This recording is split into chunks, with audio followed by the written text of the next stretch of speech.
코스피가 이틀 만에 18% 빠졌습니다. 6,300원에서 5,093, 시가총액 567조 원이 증발했어요. 46년 코스피 역사상 가장 큰 일일 하락률 마이너스 12.06%. 근데 형 누나들 더 소름 돋는 게 뭔지 아세요? 바로 다음날 9.63% 반등했어요. 이것도 역대 최대 일일 상승 기록이에요. 이 영상 끝까지 보면 세 가지를 알 수 있어요. 역대 폭락 탑5에 숨겨진 공통점, 개미들이 10조를 쏟아부은 진짜 이유, 그리고 마지막 하나는 좀 무서운 건데 뒤에서 말씀드리겠습니다. 자, 3월 4일 오후 2시 35분 코스피 전광판에 빨간 글씨가 떴어요. 서킷 브레이커 발동. 서킷 브레이커 말 그대로 전기 차단기예요. 주가가 전날 종가 대비 8% 이상 빠지면 시장을 20분간 강제로 멈추는 장치입니다. 불이 나면 스프링클러가 터지는 거랑 똑같아요. 근데 이 제도가 원래 미국 거예요.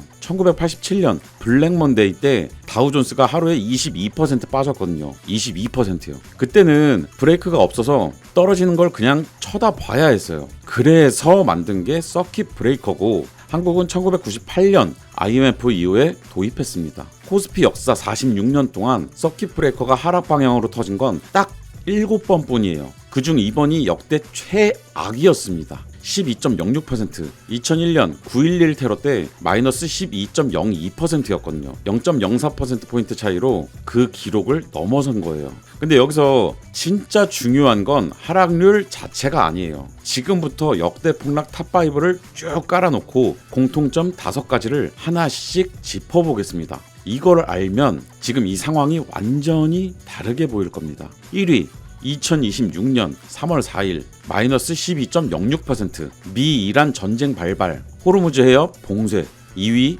2001년 9월 12일 마이너스 12.02%. 9.11 테러. 3위 2000년 4월 17일 마이너스 11.63%. 닷컴 버블 붕괴. 이날은 개장 5분 만에 서킷 브레이커가 터졌어요. 4위 2008년 10월 16일 마이너스 9.44%. 리먼 브라더스 파산, 글로벌 금융위기. 5위 2024년 8월 5일 마이너스 8.77%. 미국 경기 침체 공포에 엔캐리 트레이드 정산. 형 누나들 이렇게 나열하니까 좀 무섭죠. 근데 뒤집어 보면 이것들 전부 역대급 매수 기회였어요. 물론 그때는 아무도 몰랐죠. 다 세상이 끝난 줄 알았으니까. 자, 첫 번째 공통점, 5번 다 서킷 브레이커가 터졌습니다. 당연한 것 같죠? 근데 중요한 건 서킷 브레이커가 터질 정도의 패닉은 코스피 역사에서 극히 드문 이벤트라는 거예요. 46년 동안 7번, 평균 6, 7년에 한 번 터질까 말까 하는 수준이에요. 두 번째 공통점이 진짜 핵심인데요. 5번 다 다음날 반등했어요. 역대 평균 반등률 2.83%. 근데 이번은요 플러스 9.63%. 평균의 3.4배. 역대 최대 일일 상승 기록을 세웠어요. 숫자를 좀 더 펼쳐볼게요. 서킷 브레이커 발동 후 10일이 지나면 평균 5.56%, 20일 후 7.16%, 한 달 후 9.26%, 석 달 후에는 무려 25.05%예요. 간단하게 말하면요, 서킷 브레이커가 터진 다음 날 주식을 산 사람은 석 달 뒤에 평균 25% 수익을 낸 거예요. 형 누나들 생각해보세요. 은행에 1년 넣어야 3, 4% 받는 시대에 석 달 만에 25%예요. 근데 그 공포의 순간에 실제로 살 수 있었던 사람이 몇이나 됐을까요? 대부분은 무서워서 손절 버튼을 눌렀거든요. 형 누나들 2024년 8월 블랙 먼데이 기억나세요? 그때 마이너스 8.77% 빠졌는데 7거래일 만에 7.6% 회복했거든요. 한 달도 안 돼서 낙폭을 거의 회복했어요. 9.11 테러 때는 마이너스 12.02% 빠졌다가 42일 거래일 만에 회복했고요. 닷컴 버블만 예외예요. 2000년에 터졌는데 그건 기업 실적 자체가 거품이었으니까 거품이 꺼지는데 몇 년이 걸렸죠. 여기서 세 번째 공통점이 나옵니다. 세 번째 공통점, 닷컴 버블을 제외하면 전부 32에서 42일 거래일 안에 낙폭을 완전히 회복했습니다. 왜 그랬을까요? 네 번째 공통점이 이걸 설명해 줍니다. 전부 외부 충격이었어요. 테러, 전쟁, 팬데믹, 금융위기. 하나같이 한국 기업의 실적이 나빠져서 빠진 게 아니라 외부에서 갑자기 펀치가 날라온 겁니다. 삼성전자가 반도체를 못 팔아서 빠진 게 아니에요. SK하이닉스, HBM 수주가 취소돼서 빠진 게 아니에요. 미 이란 전쟁이라는 한국 기업 펀더멘털과 직접적인 관련이 없는 외부 이벤트의 시장이 패닉한 거예요. 쉽게 말하면 건물 자체가 무너진 게 아니라 옆 건물에서 불이 나서 연기가 들어온 거예요. 연기가 거치면 건물은 멀쩡합니다. 그래서 외부 충격 형폭락은 회복이 빠른 거예요. 기업 가치가 훼손된 게 아니니까. 증권가 공통 메시지도 이거예요. 대신증권, 모건스탠리, 골드만삭스 전부 한 목소리로 말했거든요. 이건 펀더멘털이 훼손된 게 아니라 유동성 조정이다. 매수 기회다. 자, 그럼 5번째 공통점. 이게 좀 재밌어요. 5번 다 개인 투자자가 바닥에서 샀어요. 이번에 무슨 일이 벌어졌냐면요. 3월 3일 코스피가 7.24% 빠진 날 외국인이 5조 1482억을 팔아치웠어요. 기관도 8,863억을 팔았고요. 그날 개인 투자자들이 5조 7,974억을 순매수했어요. 외국인이 5조 팔면 개인이 5.8조 사버린 거예요. 형 누나들, 한국 개미가 무서운 게 이거예요. 기관이 던지고 외국인이 던져도 혼자서 다 죽거든요. 다음 날 3월 4일 서킷 브레이커가 터진 그날 재밌는 일이 벌어집니다. 외국인이 순매수로 전환했어요. 2,377억, 전날 5조를 팔아치웠던 외국인이 갑자기 산 거예요. 왜 그랬는지는 뒤에 외국인 수급 패턴에서 나옵니다. 4일간 누적 수급을 보면 소름이 돋습니다. 개인 순매수 10조 6,200억 원, 외국인 순매도 7조 원, 기관 순매도 4조 3천억 원. 개미가 혼자서 외국인과 기관의 매도 물량을 거의 다 받아낸 거예요. 형 누나들, 이게 좋은 거냐 나쁜 거냐, 솔직히 말씀드리면 양면이 있어요. 낙관적으로 보면 2024년 블랙먼데이 때도 개인이 바닥에서 사서 2주 만에 원금 회복했거든요. 이번에도 그 패턴이 반복될 수 있어요. 근데 무서운 점도 있거든요. 그 10조 6천억 중 상당 부분이 레버리지 ETF로 들어갔다는 거예요. 레버리지 ETF, 쉽게 말하면 코스피가 1% 오르면 2% 오르는 상품이에요. 물론 반대로 1% 빠지면 2% 빠지고요. 형 누나들, 이거 겉으로는 단순한데 속에 무서운 함정이 있어요. 코스피가 10% 빠졌다가 다시 10% 올랐다고 해볼게요. 원래 지수는 100이었다가 90으로 갔다가 99로 돌아온 겁니다. 1% 손실이에요. 근데 2배 레버리지 ETF는요, 100에서 80으로 갔다가 96으로 돌아온 겁니다. 4% 손실이에요. 같은 등락인데 손실이 4배가 되는 거예요. 주식 물렸다고요? 축하드려요. 레버리지로 물리셨으면 장기 투자자 자격증이 자동 발급된 거예요.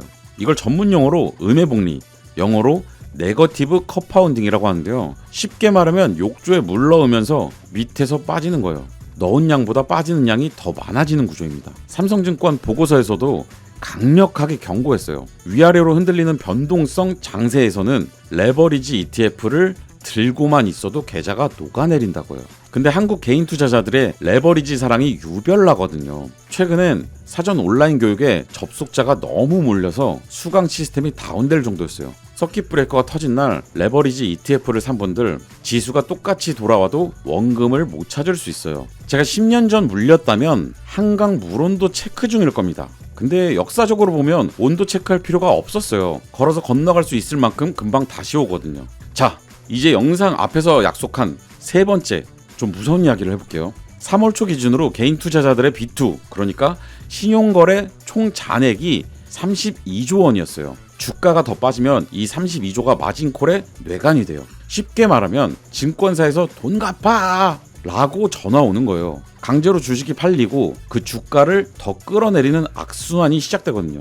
이번에 10조를 쏟아부은 개인들 중 빚으로 산 사람들, 전쟁이 길어지면 이 사람들이 가장 먼저 터져요. 그리고 외국인 수급에도 이상한 패턴이 하나 있어요. 외국인이 코스피에서는 연일 팔면서 코스닥에서는 사고 있었거든요.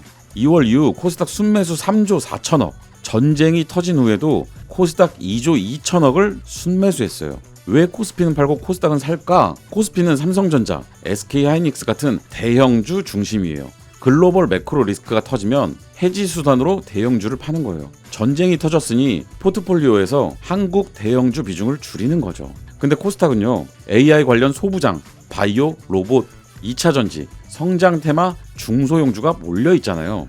외국인이 알파, 그러니까 초과 수익을 노리고 이쪽을 담고 있는 거예요. 더 재밌는 게 있어요. 삼성전자 수급을 뜯어보면요, 외국인이 삼성전자 보통주는 팔면서 우선주는 사고 있었어요. 이게 뭔 뜻이냐면 삼성전자 보통주 가격이 60만 원이라고 치면 우선주는 한 50만 원 초반이에요. 같은 회사 주식인데 20% 할인된 거나 마찬가지예요. 우선주는 의결권이 없는 대신 배당을 더 챙겨주거든요. 주가가 싸니까 보통주보다 실제 수익률이 1% 가까이 더 높게 나오기도 해요. 고수들은 이런 괴리율이 20%를 넘으면 보통주 팔고 우선주 사자라는 전략을 씁니다. 같은 회사에 투자하면서 싸게 사서 배당을 더 받는 거죠. 형 누나들도 삼성전자 투자하고 계시면 보통주와 우선주 괴리율 한번 확인해 보세요. 이건 추천이 아니라 판단 재료를 드리는 겁니다. 자, 그럼 증권사들은 지금 코스피를 어디로 보고 있을까요? 골드만삭스 7,000, 모건 스탠리 기본 6,500의 강세 시나리오 7,500, 대신증권 7,500, 한국투자증권 7,250, 하나증권은 7,870까지 봤고요. 유안타증권은 가장 공격적으로 상단 8,000을 얘기했어요. 모건스탠리 애널리스트 준석은 한국 시장이 스위트 스팟에 있다고 표현했어요. AI 메모리 슈퍼사이클로 기업 순이익이 전년 대비 88% 성장할 거라는 전망인데요. HBM, 하이밴드위스 메모리, 쉽게 말하면 AI 서버에 들어가는 고속 램이에요. 이게 2027년까지 공급 부족이라는 겁니다. 수요는 폭발적인데 물건이 부족하면 가격이 뛰고 이익이 커지죠.